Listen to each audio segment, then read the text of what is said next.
ভেবেছো তুমি রাত দুপুরে বাড়িতে বয়ফ্রেন্ডদের নিয়ে এসে হই হল্লা করবে আর আমরা চুপ করে বসে থাকবো? খারাপ লাগলে ওপরে গিয়ে কানে তুলে বুঝে শুয়ে পড়ুন। শিবানী, তোমার লজ্জা করে না এরকম নোংরামি করতে? নোংরামি? কিসের নোংরামি? এটাই তো আপনাদের মডার্ন কালচার। আমাদের মতো মেয়েরা যখন স্বামীর মঙ্গল কামনায় উপোস করে সারা রাত্রি শিবরাত্রি ব্রত করে, তখন আপনাদের মতো বিদেশি লেভেল আটা মহিলারা পছন্দ করেন নাইট ক্লাবে পরপুরুষে গলা জড়িয়ে নাচা, ড্রিঙ্ক করা। আমিও তাই করছি। আপনার তো খারাপ লাগার কথা নাই মিসেস বোস। তোমার এই আসল রূপটা যদি আগে জানতাম। ছি ছি ছি ছি, এবারে বউ হয়ে তুমি বউ? আজ আপনি আমাকে এবারের বউ বলছেন, অথচ একদিন এবারের বউকে আপনি পুত্রবধূ বলে স্বীকার করে নেননি। আনকালচার ব্যাকডেটেড বলে দূরে সরিয়ে দিয়েছেন। আমাকে বাধ্য করেছেন বিদেশি কালচারে পচা পুকুরে ডুব দিয়ে নিজেকে বদলে ফেলতে। দেখুন, আজ আমার হাতে শাখা নেই, কপালে সিঁদুর নেই, আর হাতে পুজোর থালাও নেই।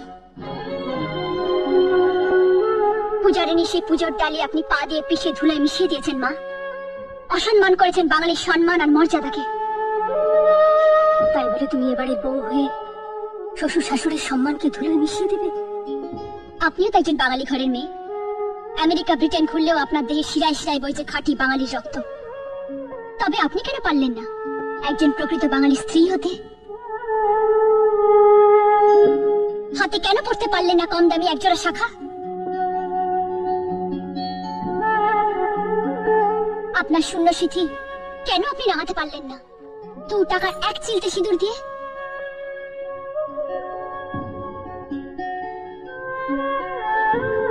বলুন মা, চুপ করে থাকবেন না, বলুন। অনেক বড় বড় কথা বলেছিস, আর কথা না বাড়িয়ে এখান থেকে চলে যা। আমাদের একটু শান্তিতে থাকতে দে। বাহ ছোট মা, বাহ। মেয়ের ঘরে অশান্তির আগুন জ্বালিয়ে নিজে শান্তি চাইছ? কি এমন দোষ করেছি আমি যে আমায় এত শাস্তি দিচ্ছ? একটু স্নেহ, একটু ভালোবাসা ছাড়া আমি তোমাদের কাছে কিচ্ছু চাইনি। এইটুকু দিতে পারো না আমাকে?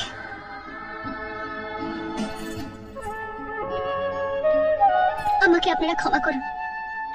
আপনাদের এখানে ডেকে আমি অপমান করতে চাইনি, শুধু এইটুকু বোঝাতে চেয়েছিলাম যে দেশকে অপমান করে, নিজের সংস্কৃতিকে ছোট করে নিজের সম্মান বাড়ানো যায় না।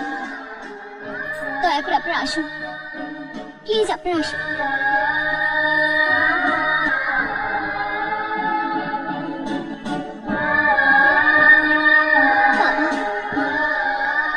মা,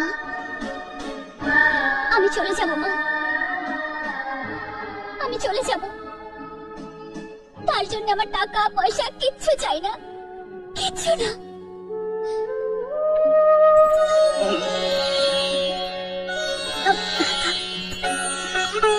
যদি কিছু ভুল করে থাকি, অন্যায় করে থাকি, আপনারা আমায় ক্ষমা করে দেবেন, ক্ষমা করে দেবেন।